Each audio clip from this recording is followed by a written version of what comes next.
और एक सम्मान का भाव था, विश्वास था, ये सब कुछ मैं महसूस कर रहा हूं। कोरोना का इतना बड़ा संकट, पूरी दुनिया जिसके कारण हिल गई, सहम गई,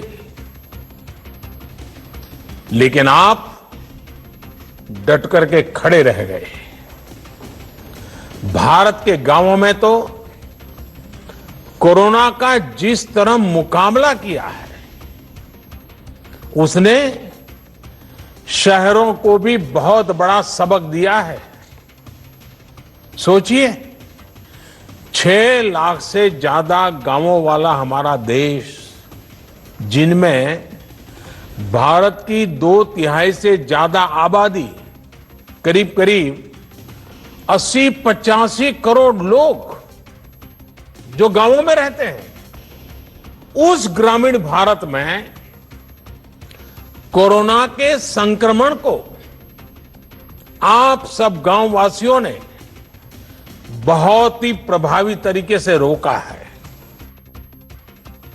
और ये जो हमारे गांवों की जनसंख्या है, 80-85 करोड़ जो जनसंख्या है, अगर हिसाब लगाएं तो ये जनसंख्या यूरोप के सारे देशों को मिला दें तो उससे भी कहीं ज्यादा है। ये जनसंख्या पूरे अमेरिका को मिला दे, रूस को मिला दे, ऑस्ट्रेलिया को मिला दे, तो भी ये हमारे गांवों की जनसंख्या उससे भी ज्यादा है। इतनी बड़ी जनसंख्या का कोरोना के इतने साहस से मुकाबला करना, इतनी सफलता से मुकाबला करना, ये बहुत बड़ी बात है। हर हिंदुस्तानी इस बात के लिए गर्व कर सकता है। इस सफलता के पीछे हमारे ग्रामीण भारत की जागरूकता ने काम किया है। पंचायत स्तर तक हमारी लोकतांत्रिक व्यवस्थाएं, हमारी स्वास्थ्य सुविधाएं, हमारे चिकित्सा केंद्र, वेलनेस सेंटर, हमारे स्वच्छता अभियान की अहम भूमिका रही है। लेकिन इसमें भी ग्राउंड पर काम करने वाले हमारे साथी, ग्राम प्रधान, आंगनवाड़ी वर्कर, आशा वर्कर, जीविका दीदी, इन सभी ने बहुत बेहतरीन काम किया है और ये सभी वाहवाही के पात्र है, अभिनंदन के पात्र है, प्रशंसा के पात्र है। साथियों, अगर यही बात शायद इससे आधी भी अगर कोई पश्चिम के देश में हुआ होता तो न जाने दुनिया में अंतर्राष्ट्रीय स्तर पर इस सफलता की कितनी चर्चा होती, कितनी वाहवाही होती, न जाने क्या कुछ होता। लेकिन हम जानते हैं, कुछ लोगों को अपनी बात भी बताने में जरा संकोच होता है। कुछ लोगों को लगता है कि भारत के ग्रामीण जीवन की इतनी बड़ी वाहवाही हो जाएगी तो दुनिया में फिर वो क्या जवाब देंगे।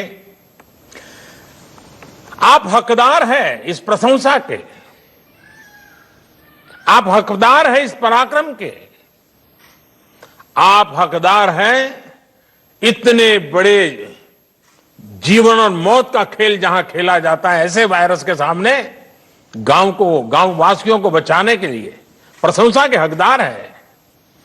खैर, दुनिया में इस प्रकार का एक स्वभाव है। हमारे देश में भी कुछ लोग हैं जो आपकी पीठ नहीं थपथपाएंगे, लेकिन कोई पीठ थपथपाए न थपथपाए, मैं आपका जय जयकार करता रहूंगा। मैं आपके इस पराक्रम की बात दुनिया में गाजे बाजे के साथ करता रहूंगा, क्योंकि आपने काम करके दिखाया है। आपने अपने हजारों लाखों लोगों को कोरोना से बचाने का पुण्य किया है। आज मैं इस कार्यक्रम की शुरुआत से पहले ही हिंदुस्तान के ग्रामजनों ने जो काम किया है, हर गांव ने जो काम किया, हर राज्य में किया है, मैं ऐसे गांव को संभालने वाले, गांव वासियों को संभालने वालों को आज आदरपूर्वक नमन करता हूं। देश के गरीबों, मजदूरों, श्रमिकों को और उनकी ये जो शक्ति है, ये शक्ति को भी मैं नमन करता हूं। मेरे देश के गांवों को नमन, शत शत नमन। वैसे मुझे आज एक और भी खुशी खबरी मिली। मुझे बताया गया है कि परसों से पटना में कोरोना टेस्टिंग के एक बड़ी आधुनिक टेस्टिंग मशीन भी काम शुरू करने वाली है। इस मशीन से करीब करीब 1500 टेस्ट एक ही दिन में करने संभव होंगे। इस टेस्टिंग मशीन के लिए भी बिहार के लोगों को मैं बधाई देता हूं। इस कार्यक्रम में जुड़ रहे केंद्रीय मंत्रिमंडल के मेरे साथी, अलग अलग राज्यों के सम्माननीय मुख्यमंत्री महोदय, आदरणीय नीतीश बाबू, अशोक गहलोत जी, शिवराज जी, योगी आदित्यनाथ जी, उपस्थित सांसद और विधायक और सभी अधिकारीगण, पंचायत के प्रतिनिधिगण और टेक्नोलॉजी के जरिए देश को सैकड़ों गांवों से जुड़े मेरे कर्मठ कामगार साथियों, आप सभी को फिर से मेरा नमस्कार। आज का दिन बहुत ऐतिहासिक है। आज गरीब के कल्याण के लिए, उसके रोजगार के लिए एक बहुत बड़ा अभियान शुरू हुआ है। ये अभियान समर्पित है हमारे श्रमिक भाई बहनों के लिए, हमारे गांवों में रहने वाले नौजवानों, बहनों, बेटियों के लिए। इनमें से ज्यादातर वो श्रमिक हैं जो लॉकडाउन के दौरान अपने घर वापस लौटे हैं। वो अपनी मेहनत और हुनर से अपने गांव के विकास के लिए कुछ करना चाहते हैं। वो जब तक अपने गांव में हैं, अपने गांव को आगे बढ़ाना चाहते हैं, अपने गांव को कुछ देना चाहते हैं। मेरे श्रमिक साथियों, देश आपकी भावनाओं को भी समझता है और आपकी जरूरतों को भी समझता है। आज खगड़िया से शुरू हो रहा यह गरीब कल्याण रोजगार अभियान इसी भावना, इसी जरूरत को पूरा करने का एक बहुत बड़ा माध्यम है।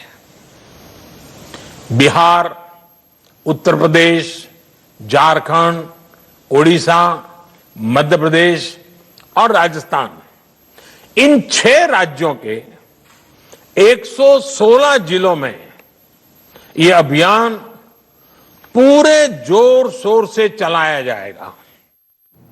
तो प्रधानमंत्री नरेंद्र मोदी को आप सुन रहे थे। गरीब किसान रोजगार अभियान की शुरुआत उन्होंने कर दी है और इसके द्वारा जो श्रमिक हैं उनको बहुत बड़ा फायदा होगा। दरअसल मकसद यही है कि जो प्रवासी मजदूर अपने घर लौटे हैं उनको रोजगार मिल सके।